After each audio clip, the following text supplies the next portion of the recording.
En Australie, des cyclistes adventistes traversent le pays pour promouvoir la santé mentale et la prévention du suicide. Un congrès scientifique au Brésil appelle à une collaboration harmonieuse entre la foi et la science. Les dirigeants d'hôpitaux adventistes en Corée du Sud discutent de l'intelligence artificielle et de l'avenir de la médecine. Les adventistes participent aux opérations de sauvetage et de nettoyage après qu'un typhon ait causé des destructions et des inondations à Taïwan. Et en Ukraine, des bénévoles offrent des soins médicaux, psychologiques et spirituels dans une zone de guerre. Ces histoires et bien d'autres maintenant sur ANN.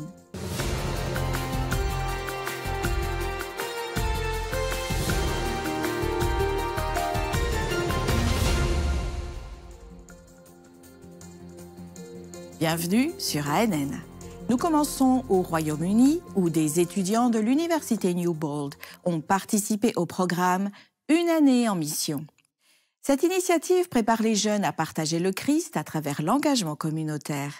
Le voyage les a conduits en Finlande où l'apprentissage et le service se sont unis pour créer des expériences passionnantes.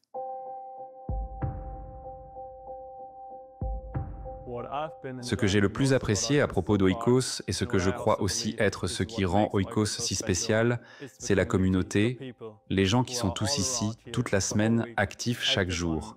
Jouer à des jeux de société, avoir des conversations intéressantes un mercredi comme les autres. La chose la plus intéressante pour moi dans Oikos, c'est l'aspect communautaire. Les gens se sentent aimés, en sécurité et acceptés, et tout fonctionne comme une communauté, comme en acte dans la Bible.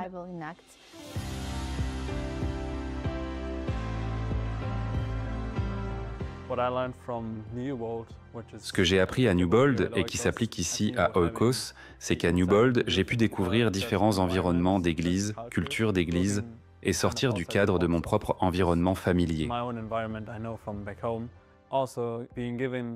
De plus, j'ai eu la responsabilité d'organiser certains événements pour les étudiants de Newbold, ce qui peut m'être utile pour organiser des événements ici, à Oikos. Je pense que Newbold était un pont entre ma culture et cette culture. Newbold m'a préparée à venir ici et à être plus ouverte d'esprit et plus accessible aux personnes qui peuvent avoir des opinions et des visions du monde différentes des miennes, et juste apprendre à les connaître et à les aborder autrement.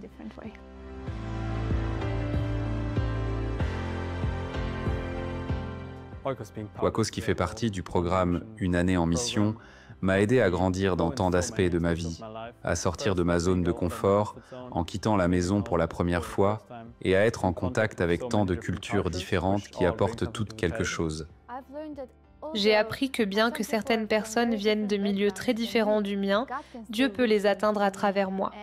Nous n'avons pas besoin de parler la même langue ou d'avoir la même culture. Nous pouvons quand même partager l'amour de Dieu.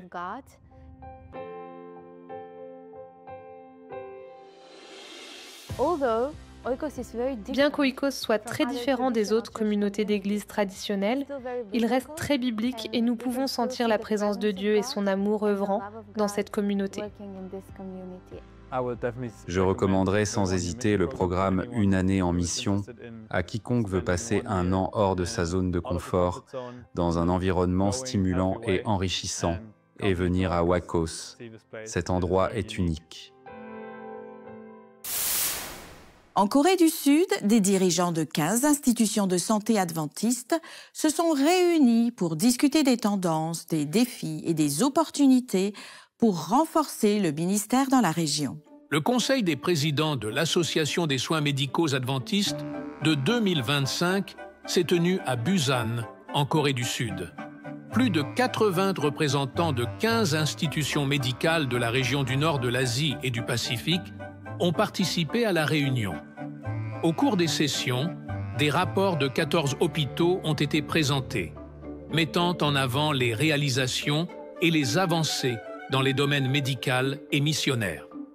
Le docteur Zeno Charles Marcel, de la conférence générale, était un invité spécial qui a présenté la conférence « Intelligence artificielle et robotique dans les hôpitaux adventistes », qui soulignait l'importance de la technologie pour l'avenir de la santé.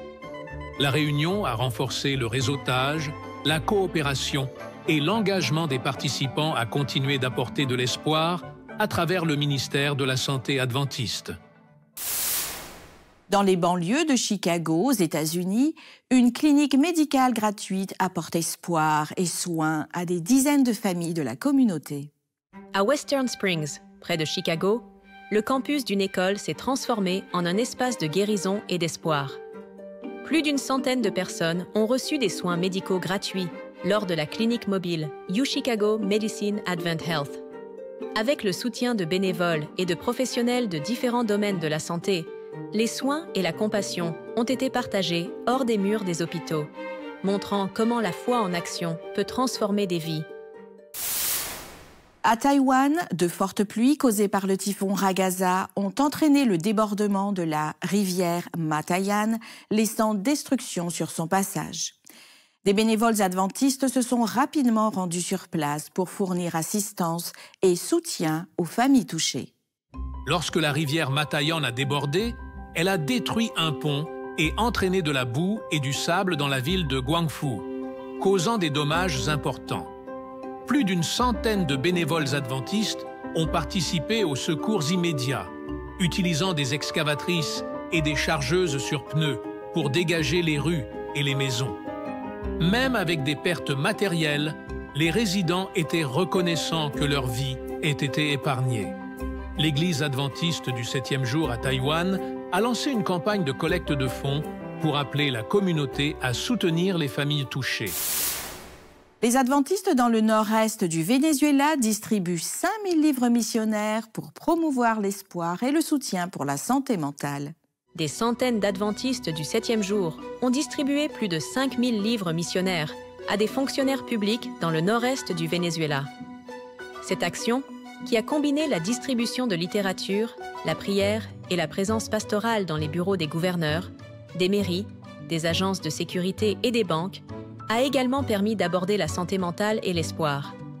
Les livres « Santé et bien-être » et « Espoir au-delà de demain » comprenaient des codes qui connectent les lecteurs à l'application Hope Channel Inter-America pour offrir un contenu supplémentaire sur la foi et le bien-être. De nombreux fonctionnaires ont demandé des prières, soulignant ainsi l'impact de l'initiative. En Irlande du Nord, amis et familles ont fait leurs adieux à un homme qui a laissé derrière lui un héritage qui unit science et foi. Le docteur Mark de Groot était un célèbre astronaute et pasteur adventiste. Il est décédé le 9 octobre 2025. Pendant 18 ans, Mark de Groot a dirigé l'Observatoire d'Armagh en Irlande du Nord, où il s'est illustré dans la recherche sur les étoiles, la poussière interstellaire et l'activité solaire. Reconnu internationalement, il était également un défenseur de l'éducation scientifique comme moyen d'inspirer le respect pour le Créateur. Dieu a laissé la marque de sa main sur la création. Il nous invite à regarder tout ce qu'il a créé pour apprendre quelque chose sur lui. Et nous voyons à quel point tout dans l'univers est conçu de manière très complexe, où tout s'imbrique parfaitement. Si les choses variaient ne serait-ce qu'un peu, la vie deviendrait impossible. En 1997, il a répondu à un nouvel appel et est entré dans le ministère pastoral, servant dans diverses congrégations adventistes en Irlande, y compris à Belfast. Après avoir accompli des choses intéressantes en astronomie, j'ai pris ma retraite plus tôt. J'ai travaillé seulement 2/3 du temps et le tiers restant, je l'ai passé avec l'Église. J'ai occupé presque toutes les fonctions dans l'Église au fil des années, sauf celle de diaconesse.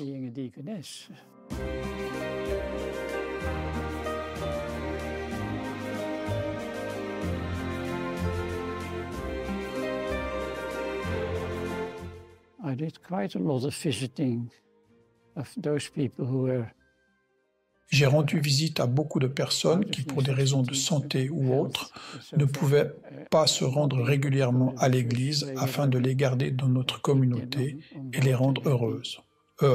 Je pense que c'était apprécié.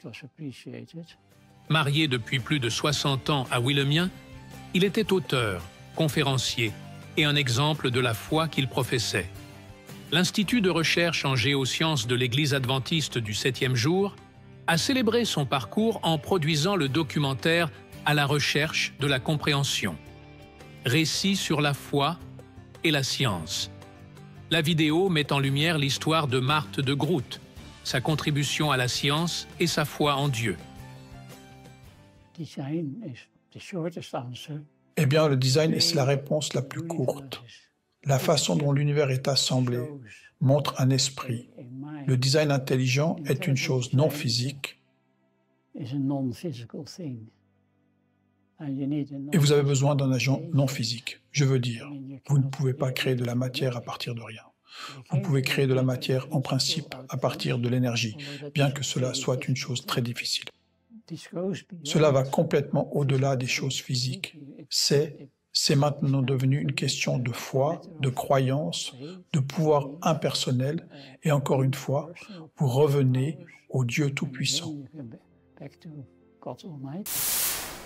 Des femmes adventistes de l'Équateur ont encouragé plus de 50 personnes à étudier la Bible. La ville de Vilcabamba a reçu près de 30 bénévoles de l'Église adventiste du sud de l'Équateur lors d'un voyage missionnaire. Pendant 4 jours, les bénévoles ont réalisé des activités de service communautaire et d'évangélisation, telles que s'occuper des plantes ornementales, peindre, restaurer des panneaux, entretenir l'église, préparer des déjeuners et organiser une foire de la santé au gymnase municipal de Malacatos. Lors de la foire, une étude sur les 8 remèdes naturels a été proposée, ainsi que des soins médicaux généraux, la prévention du cancer du sein, des examens ophtalmologiques et la distribution de lunettes de lecture. Au total, 71 personnes ont participé à l'événement et 54 ont accepté les guides d'études bibliques de l'école biblique Novo Tempo. Les bénévoles ont aussi remis des livres missionnaires et des cadeaux aux enfants, créant des moments de joie et de proximité avec la communauté. En conséquence, 7 familles ont accepté de continuer les études bibliques. Cette action a montré que servir est un moyen concret d'impacter des vies et d'inspirer des changements positifs dans la communauté. En République dominicaine, l'école adventiste Salvador Alvarez a célébré 100 ans d'éducation et d'impact social. Dans la ville de Jababa, les adventistes ont célébré le centenaire de l'école adventiste Salvador Alvarez. L'événement de 2 jours a rassemblé des anciens élèves, des enseignants, des dirigeants de l'église adventiste de la région et des autorités locales. L'école, fondée en 1925, a commencé avec seulement 7 élèves et sert maintenant près de 300, de la maternelle au lycée. Depuis ses débuts modestes, elle est devenue un symbole de l'éducation adventiste en République dominicaine, formant des pasteurs, des enseignants et des dirigeants qui servent dans diverses parties du monde. Au cours des célébrations, les participants ont rendu hommage aux pionniers qui ont fondé l'école sur la foi et la famille. Des messages spirituels, des hommages et des présentations ont mis en lumière l'impact de l'institution au cours de plus d'1 siècle. Les dirigeants de l'Église ont réaffirmé leur engagement à poursuivre cet héritage. La culture missionnaire de l'école maintient l'éducation adventiste vivante à travers le pays, a souligné Teófilo Silvestre, président de l'Église adventiste en République dominicaine. La famille de Salvador Alvarez, après qui l'école est nommée, est les premiers fondateurs de la communauté de Jababa. Actuellement, le système éducatif adventiste dans le pays des Caraïbes sert près de 14 000 élèves et emploie plus d'1 millier de professionnels. Pour de nombreux anciens élèves, l'école a été le point de départ d'un parcours de foi et de service. Le centenaire a été marqué par des cultes, de la musique, des mises en scène et la reconnaissance d'anciens enseignants et donateurs. Au Brésil, des chercheurs adventistes issus de divers domaines scientifiques se sont réunis à l'université adventiste UNASP afin de démontrer que la science et la spiritualité sont alliées dans la quête de la vérité. Des scientifiques adventistes de divers domaines se sont réunis pour discuter des grands défis de la société, de l'éducation à la liberté religieuse, de la santé aux origines de la vie. La réunion a eu lieu sur le campus Engenheiro Coelho de l'Université adventiste à São Paulo. Durant 3 jours de conférences, de panels et d'ateliers, cet espace a montré que la foi et la science ne sont pas en opposition, mais se complètent dans la recherche de réponses et de sens. Et lors de l'un des panels les plus fréquentés, la Bible a été fortement défendue en tant que source fiable pour comprendre l'origine de la vie. Pourquoi la méthode biblique historique est-elle la seule à rendre justice au statut épistémologique du texte biblique? D'abord, parce qu'elle est la seule qui dérive des Écritures. Les principes établis dans les Écritures doivent être respectés et la méthode d'interprétation de la Genèse 1 à 3 doit respecter ces principes établis. La critique a été claire. Adapter la Bible aux idées modernes peut en déformer le sens. Le Congrès a réaffirmé que le texte biblique doit être interprété selon ses propres fondements. Pour les organisateurs, il est temps de rendre la production scientifique adventiste plus accessible et d'élargir la portée d'une vision du monde qui valorise à la fois le savoir et la foi. Un nouveau site web adventiste cartographie des projets environnementaux et met en avant le créationnisme. Le site web a été lancé lors de la COP30, une conférence mondiale sur le climat qui a eu lieu au Brésil. La région est stratégique dans le débat climatique mondial. L'État du Pará a accueilli la COP30, la conférence mondiale sur le climat, organisée par les Nations Unies, réunit des chefs d'État, des scientifiques et des organisations mondiales face à face dans le débat sur l'avenir de la planète. C'est la première fois que l'événement a lieu au Brésil. Et la scène choisie était l'Amazonie, le centre des discussions environnementales et une région clé pour l'équilibre climatique mondial. Le site plaide que préserver la nature est un devoir spirituel, qui fait partie de la croyance en la création biblique. Au milieu du conflit, le mouvement de l'espoir organisé par la Radio mondiale adventiste a offert de l'aide aux habitants de l'Ukraine. Des services médicaux, psychologiques et spirituels gratuits pour les résidents de Khmelnyk et Letishiv. Le mouvement de l'espoir a mis en place des centres de santé temporaires et a proposé des examens, de la physiothérapie et un soutien spirituel, le tout gratuitement et sans interférence militaire. Le groupe de bénévoles, lié à la Radio mondiale adventiste, a opéré pendant 2 semaines. Les enfants ont également été pris en charge. Ils ont reçu de la nourriture, des jouets et de l'aide. Les dirigeants locaux les ont remerciés publiquement. Ils ont classé le projet comme un exemple de réponse civile organisée et efficace. 4 femmes adventistes ont relevé le défi de traverser l'Australie d'un bout à l'autre sur un vélo à 4 places. Maintenant, Ride for Life touche à sa fin. Sous un soleil ardent et de longues étendues dans le désert, à travers de petites villes, des vallées et des fermes. 4 femmes adventistes ont pédalé sur plus de 4000 km. Louise Ginn, Anna Lindbeck, Sonia Alum et Rachel Biden. En 6 semaines, elles ont traversé l'Australie d'un océan à l'autre, dans le but d'aider à sauver des vies. La traversée a commencé à Perth et s'est terminée à Bondi Beach à Sydney. C'était la première fois qu'un vélo de ce type, avec 4 sièges, traversait le pays d'une côte à l'autre. Au total, il y a eu plus de 350 heures de pédalage, dans une chaleur intense, avec des vents de face, des douleurs physiques et des défis mécaniques. Au cours du voyage, elles ont visité 11 écoles, ont parlé avec des étudiants, des enseignants et des habitants locaux. Les gens ne sont pas conscients que chaque jour, 9 Australiens, 7 hommes et 2 femmes mettent fin à leur jour. Nous avons le taux de suicide le plus élevé au monde. C'est bouleversant. L'action a été soutenue par Gotcha 4 Life, une organisation australienne qui travaille dans la prévention du suicide. Le voyage a également bénéficié du soutien de l'Université adventiste d'Avondale, qui a fourni un soutien logistique, la nourriture, l'entretien et une couverture médiatique quotidienne. La présence de l'équipe sur les réseaux sociaux a mobilisé des milliers de personnes Mais les moments les plus mémorables sont venus des rencontres en cours de route, comme celle d'un agriculteur qui a dit qu'il avait prévu de se suicider et a changé d'avis après le soutien de ses amis, ou de quelqu'un qui a pleuré en voyant le vélo passer, se souvenant de quelqu'un qui est parti. Le défi a pris fin. Et c'était le verset même imprimé au dos des cyclistes qui résumait le tout. « Je suis venu pour qu'ils aient la vie, et qu'ils l'aient en abondance », dit Jésus dans l'Évangile de Jean, chapitre 10, verset 10. Traversons le Pacifique pour nous rendre aux îles Salomon, où une visite chez le dentiste est encore un luxe pour de nombreuses personnes. Après 10 ans d'attente, une nouvelle clinique adventiste a été inaugurée.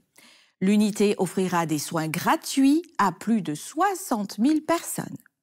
La clinique dentaire Atwafi a été inaugurée à l'hôpital adventiste de l'Est Kwayo, aux îles Salomon.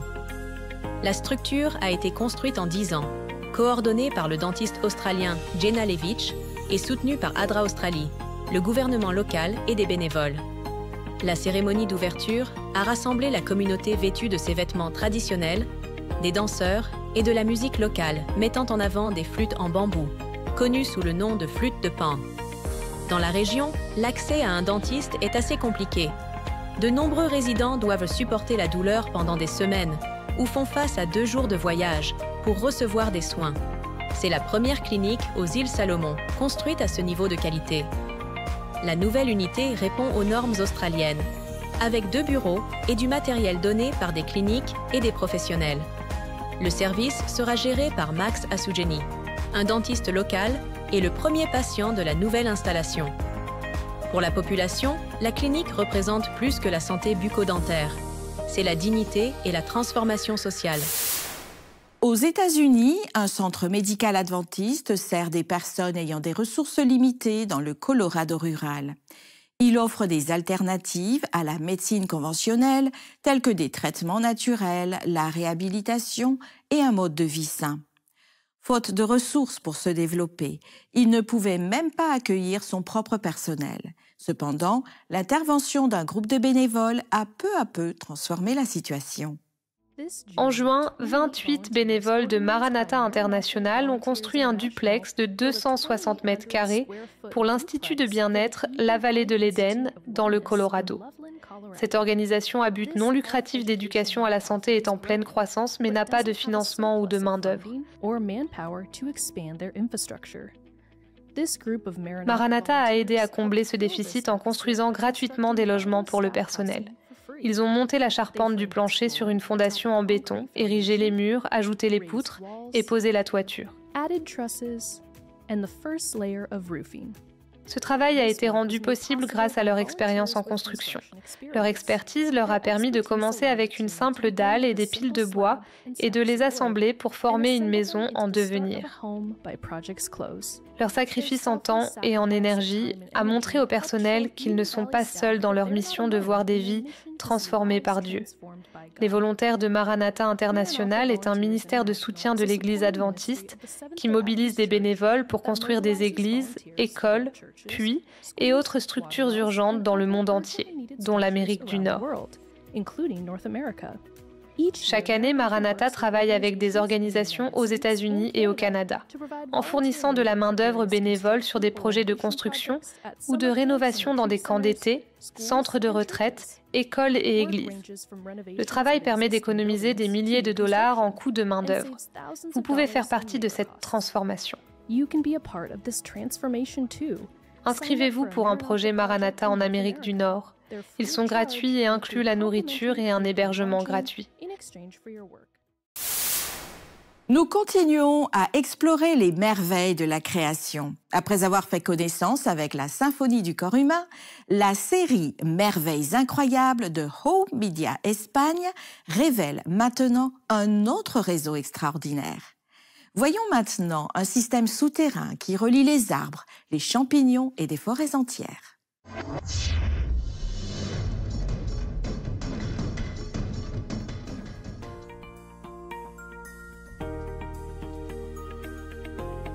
Depuis 1991, Internet a connecté la population de la Terre comme aucune autre invention dans l'histoire.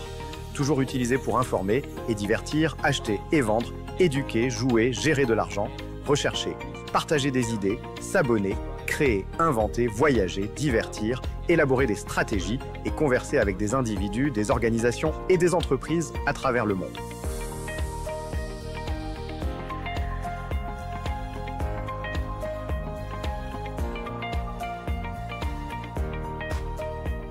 La toile connecte environ 5 milliards de personnes, mais ce n'est pas le seul moyen par lequel les êtres vivants interagissent à grande échelle.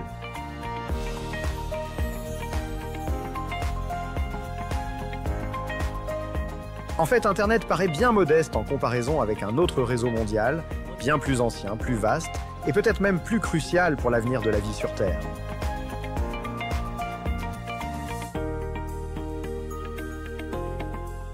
Alors enfilez vos chaussures de randonnée et prenez une lampe de poche, car nous sommes sur le point d'explorer une exposition unique de connexion, dont le code numérique et les fibres optiques sont remplacés par le pouvoir extraordinaire des champignons. Bien que petits et discrets, ils sont les composants visibles d'un réseau caché qui peut connecter chaque arbre d'une forêt.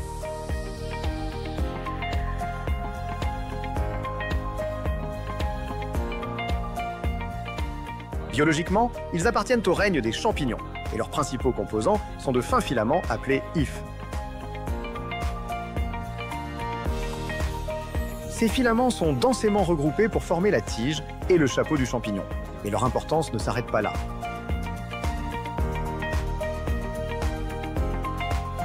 Sous terre, les hyphes s'étendent et fusionnent pour former un mycélium, des colonies vivantes de filaments fongiques. Ces filaments sont si denses et si étroitement emballés qu'un seul pas peut couvrir plus de 300 km de mycélium.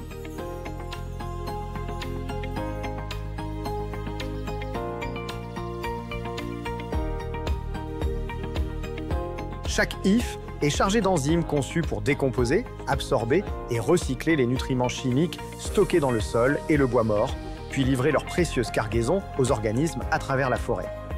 Un autre niveau d'interaction se produit sous les feuilles, les branches et les troncs.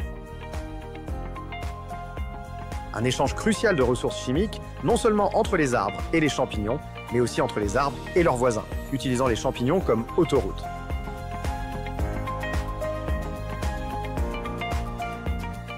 Les chercheurs ont surnommé ce réseau de liens biologiques l'Internet des forêts.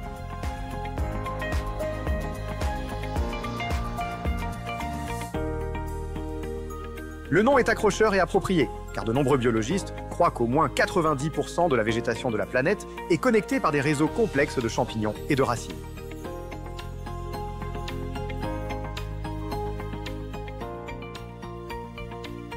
Cela signifie que des forêts entières pourraient être reliées par un réseau souterrain qui permet aux arbres de partager des ressources, de relayer des messages et d'envoyer des informations.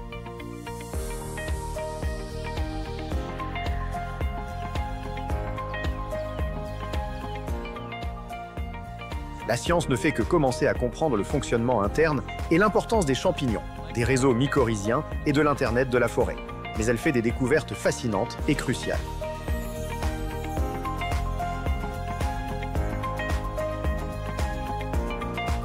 Depuis Darwin, les biologistes considèrent les arbres comme des organismes solitaires en compétition constante pour l'eau, les nutriments et la lumière, dans une bataille évolutive où seuls les plus forts survivent.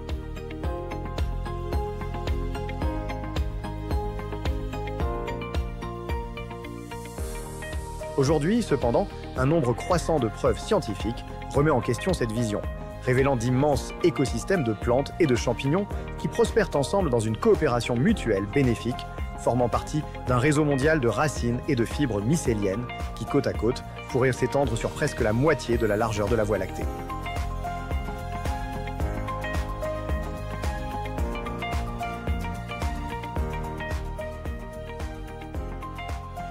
C'est une création magnifique qui en dit long sur le design et le but, et sur un esprit supérieur qui a fait de la Terre une planète vivante, peut-être unique dans l'univers.